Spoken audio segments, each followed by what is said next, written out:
Assalamualaikum warahmatullahi wabarakatuh. So today we're gonna discuss about habits and role in Indonesia and other country. And for the first, we will know about the definition of habits. A habit, from the standpoint of psychology, is a more or less fixed way of thinking, willing, or feeling occurred through previous repetition of a mental. Jadi secara pandangan psikologi, kebiasaan adalah cara atau jalan seseorang dalam berpikir, kemauan maupun perasaan yang muncul dan berulang-ulang. Dalam psikologi, kebiasaan ini juga disebut sebagai sebuah fenomena mental. Kemudian Sully says that habits are repeat or recurring processes of thought and action become more perfectly organized and as a consequence more rapid and unconscious. Menurut Sully, tahun 1982 mengatakan bahwa habit ini adalah merupakan proses yang di dalamnya terjadi pemikiran maupun aksi yang terjadi secara berulang-ulang, dan kejadian tersebut menjadi terorganisir secara sempurna. Simply, we can say that habit is something that someone do regularly or an addiction. Kemudian untuk yang kedua adalah types of habit. Habits are defined into three types depending upon the end of activities. Menurut natural activity-nya, habits itu dibagi menjadi tiga, yaitu motor habits, intellectual habits, dan habits of character. Motor habit ini adalah segala sesuatu yang berhubungan dengan muscular, entah itu standing, sitting, running, walking, doing exercise, maintaining particular posture, atau body, etc. Kemudian untuk intellectual habits ini dapat berupa kemampuan intelektual, berupa good observation, accurate perception, logical thinking, using of reasoning ability, taking decision, and testing conclusion, etc. Kemudian yang ketiga adalah habits of character. Habits of character ini kebanyakan berhubungan dengan bagaimana kita melakukan atau bersikap. Contohnya adalah helping others who are in need, trusting people, being honest, talking in a friendly way, time management, hardworking, keep our dress clean and tidy, etc. These habits will have a sense of feeling and emotion. Hence, these are also called as emotional habits. The definition of rules. To define a rule, it is a set of guidelines which has been established in all countries and communities and has been accepted by all.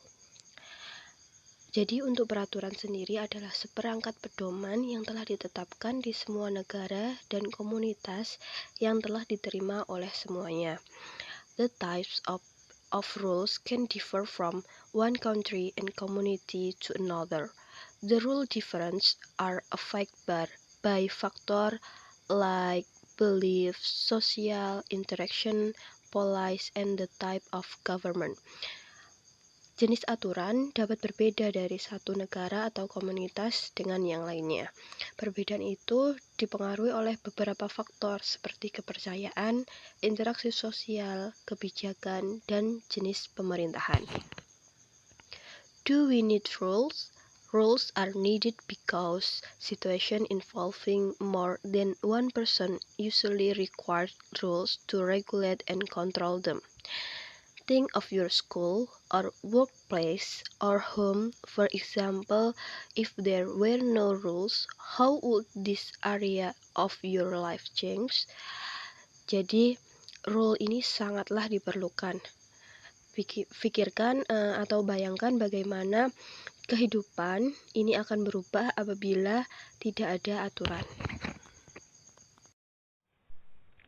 Correlation between habit and rule. Habits may have a different quality. While following might be conscious and deliberative, Weir's habitual action is characteristically unexamined. Murphy, 1994.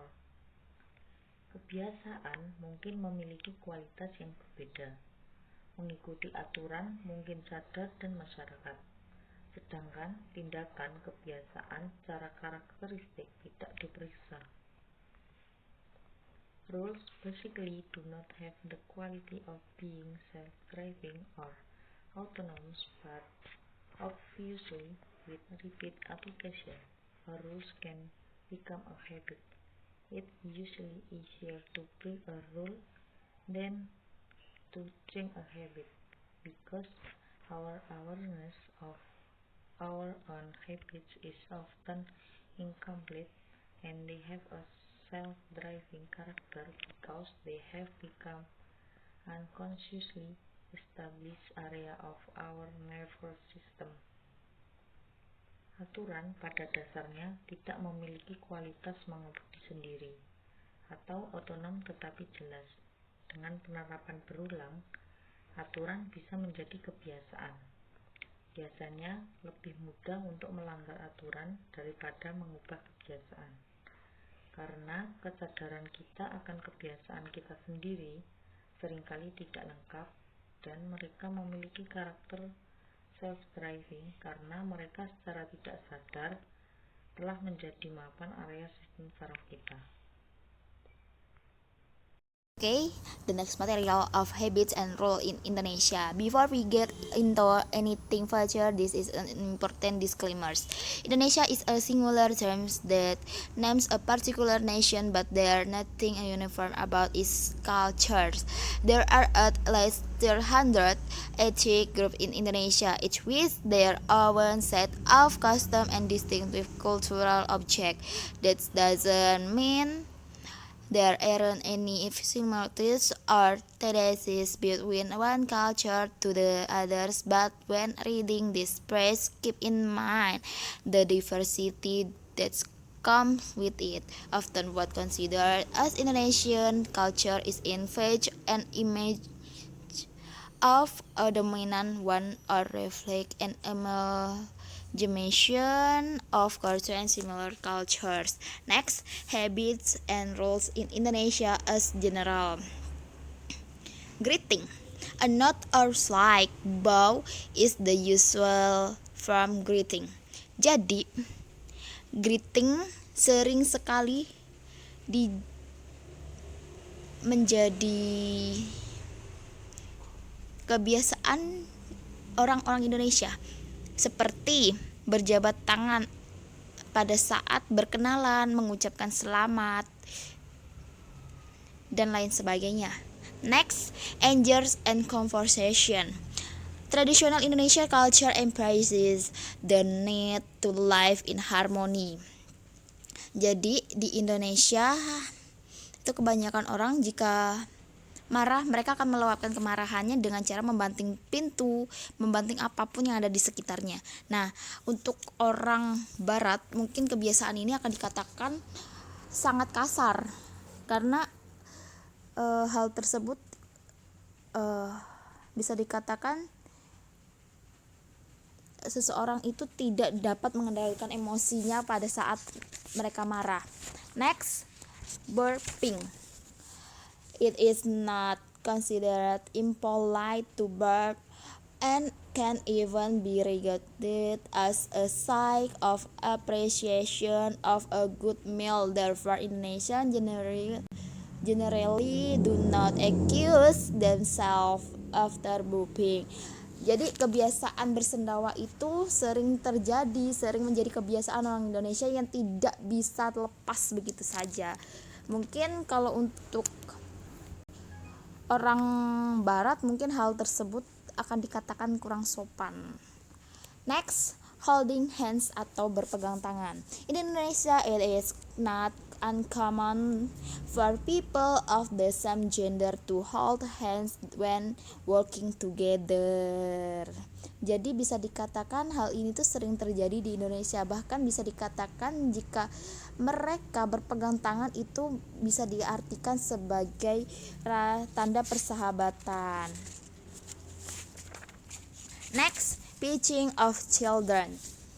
Indonesian parents tends to punish misbehaving children with a superstitious speech, often accompanied by a threat that something fearful will happen to them if they continue to misbehave.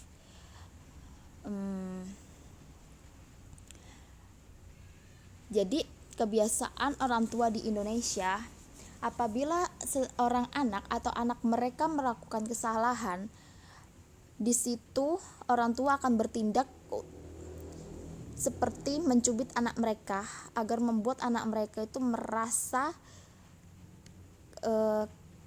jerah supaya tidak melakukan hal seperti itu lagi. Oke. Selanjutnya, smoking. The vast majority of Indonesian men smoking excessively. Jadi itu di Indonesia hal ini tuh emang benar-benar bisa dikatakan ya bahwa kebanyakan orang Indonesia itu banyak sekali ya orang yang merokok secara berlebihan. Bahkan jika ada tulisan yang mengatakan bahwasanya dilarang merokok, itu sering terjadi sekali di Indonesia. Walau ada tulisan sebesar apapun, pasti masih banyak saja yang melanggar peraturan tersebut. Next, spitting. This habit is particularly common during the fasting month. Kebiasaan ini tuh sering terjadi sekali di Indonesia, dan mungkin bisa dikatakan ya kebiasaan seperti ini tuh tidak pernah bisa pudar begitu saja ya, karena ini sering menjadi kebiasaan buruk di Indonesia. Next, squatting. For Indonesia, squatting is a very natural and comfortable position, and they can remain in such a position feeling totally relaxed for a long time. Jadi kebiasaan yang satu ini nih yang tidak bisa kita tinggalkan begitu saja. Mungkin sebagian orang merasa bahwa berjongkok itu hal yang begitu melelahkan, tapi di Indonesia sendiri ini beda. Jongkok itu merupakan hal yang sangat-sangat membuat rileks atau bikin nyaman seseorang.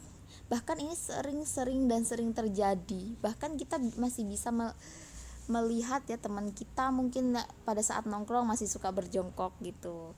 Mungkin kalau untuk orang luar negeri atau apapun lah itu mungkin beranggapan memangnya tidak capek. Nah, selanjutnya adalah stirring.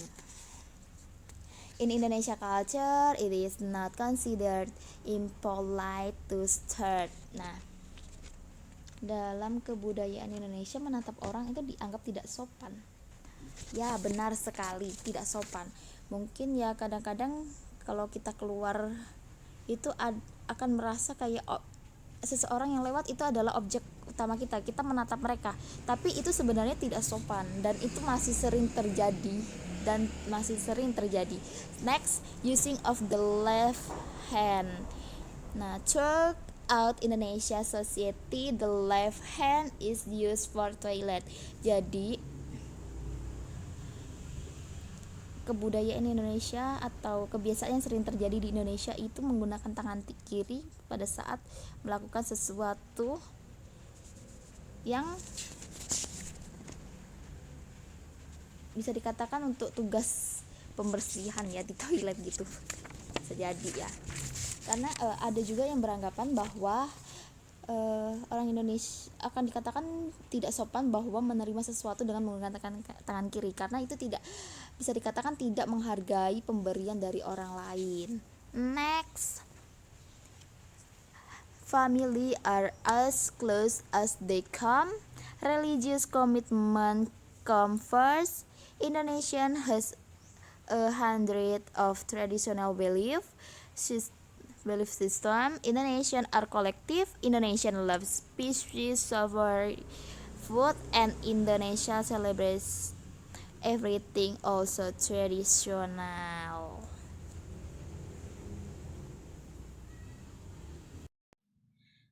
Okay, before we continue about the topic habits and rules in some foreign countries, let's we go back to slide sebelumnya terkait habits and rules in Indonesia as general. Nah, in the slide, here is some points such as anger and confrontation, burping, pinching of children, also smoking. Nah, itu mungkin kita bisa bersama-sama memasukkannya ke dalam bad habits. I mean itu disebabkan oleh budaya yang disebabkan oleh circle atau lingkungan. Jadi kayak beberapa faktor yang mempengaruhi terjadinya hal tersebut gitu. Misalkan kita tinggal atau hidup di lingkungan yang kasar, banyak orang-orang yang kasar dan penuh tekanan atau pressure. Nah, itu bisa menyebabkan kita menjadi anger, marah, terus habis itu kita jadi kasar kayak menghadapi ke anak kecil gitu.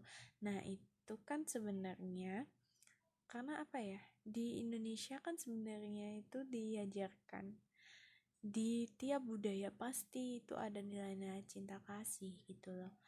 Jadi mungkin kami rasa akan lebih baik apabila kita memasukkannya ke dalam bad habits biar nggak salah paham gitu. Ya masa habitsnya orang Indonesia dikenalnya kayak gini yang buruk-buruk gitu. Padahal banyak sekali kebudayaan-kebudayaan yang memiliki kebiasaan-kebiasaan unik dan baik gitu loh, nilai moralnya ada seperti itu. Oke, langsung aja ya.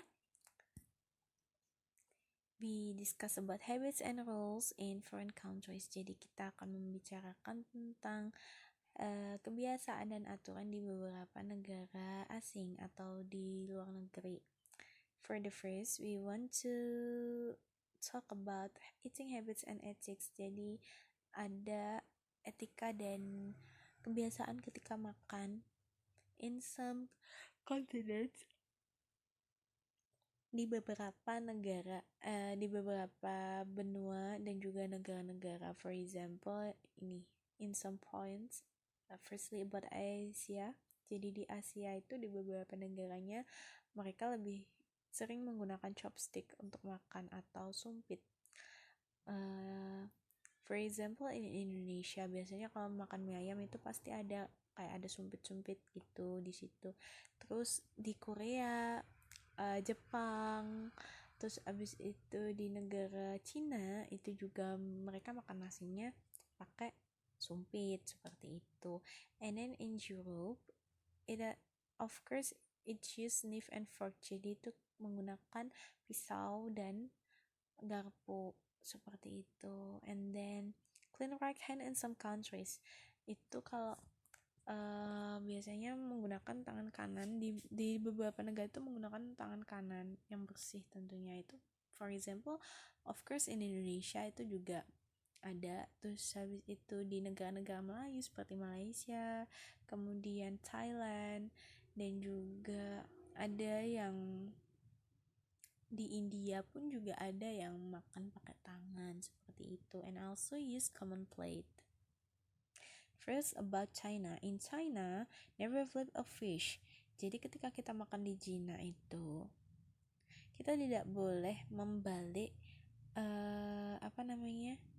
bagian sisi sebelah ikannya yang lain. Misal kita makan ikan nih, kan ada dua sisi ikan utuh gitu toh.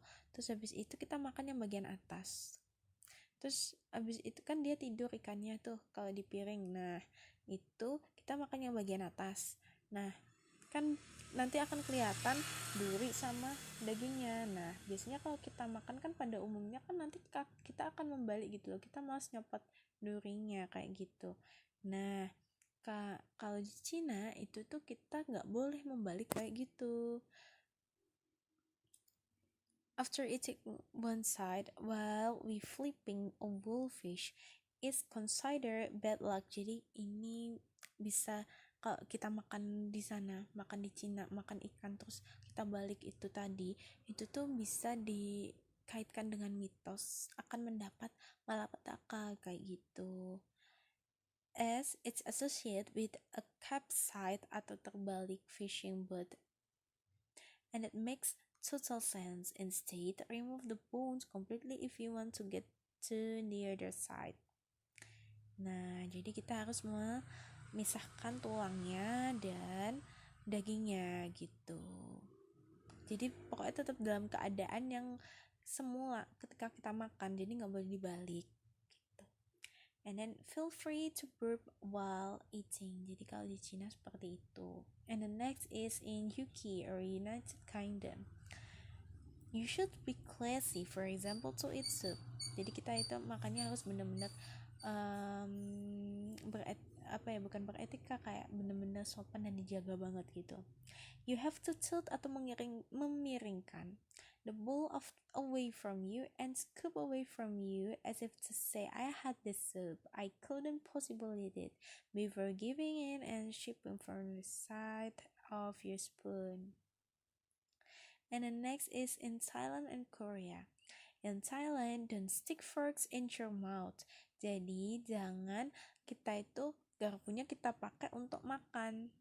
Kalau di Thailand, nah jadi gimana dong? You're supposed to use your forks to shovel food onto your spoon, then eat it off that.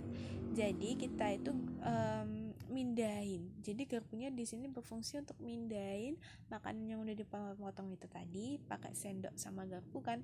Nah, habis itu kita pakai garpunya itu kita pindahin ke sendok, nanti kita makannya pakai sendok gitu. While in Korea, take cues from your elders. Jadi kita harus benar-benar menghormati yang lebih tua. Misal kayak kita ngambil makan nih, kita harus nunggu yang tua dulu, yang kayak istilahnya menghormati untuk yang lebih tua, mengambil terlebih dahulu baru kita kayak gitu, yang muda-muda. And the next is laws in foreign countries. Here are some unusual laws. For example, don't let your chicken cross the road in Georgia, suspiciously holding a salmon in the UK, chewing gum in Singapore, naming your baby something bird in Denmark, and then recklessly biking in Mexico, being a bird bridge in Venice, whistling in Canada, wearing high heels in Greece, historic cities, and also paying in the ocean in Portugal. Jadi seperti itu laws in foreign countries. And the next is British law. Nah, di sini ada beberapa stringnya. It is still an offense to beat or shake any carpet or mat in any street. In the Metropolitan Police District of 12, you are allowed to shake a doormat before 8 a.m. And then it's illegal to sing any province or obscene song or bell in any street. And no person shall, in course of business, import into England potatoes which he knows to be or has reasonable cause to suspect to be police potatoes. And many more, you can read it by yourself in the PPT.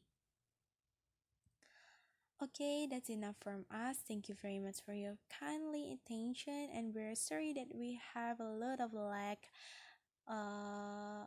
while presents this material.